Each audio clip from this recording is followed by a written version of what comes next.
Emily, thanks. Yeah, drones view right now of this flooding in Waupaca County. The Wolf River reaching historic levels, and you can really see the damage and the impact. Emergency crews urging people to stay off of these roads. More rain, as you just heard, expected tonight, already making this dangerous situation potentially even worse. Samantha Cavalli is joining us live in New London as they prepare for this next round of storms. Samantha. Right, Cammie, so those historic levels have surpassed what was recorded back in 1979, and they're expecting that the Wolf River will crest over 12 feet. And we're already at historic levels there, but we want to show you, if this site looks familiar, we were out here yesterday afternoon for our live shots, and we want to show you the complete difference that we've had. Over here, over my left shoulder, this sidewalk here, completely underwater now. It was not like that earlier today and yesterday, in fact.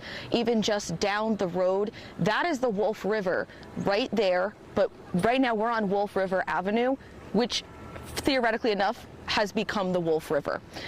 There's just so much flooding, and it's just gotten deeper. And we've spoken to a couple more people earlier today just from the impact and seeing how historical this flooding is. Even getting around town also becoming near to impossible as well. And we've had some trouble in and out of town, but not too much at the moment. But officials during a presser this morning, they're urging that resident safety, that if you can get out, you should do so. There's homes that it's hard to get to. You know, we put those evacuation orders in place for a reason. You know, we want you to go to safety. We want you to go to higher ground. Just want to continue to kind of emphasize what Zach talked about, safety. I know we kind of put out these things about don't go drive around barricades and, you know, be safe and stay out of the floodwaters and all that kind of thing.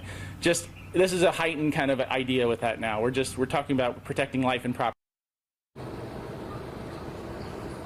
Now, nearly 1,000 homes have been, their natural gas has temporarily been shut off. And if you're looking for shelter, for evacuation here in the city, you're going to head over to Hortonville High School now. They have changed that up from what it was yesterday afternoon. But the city of New London and Waupaca County are bracing for what's ahead, and they know what's coming is not good. Reporting live in New London, Samantha Cavalli, Action 2 News.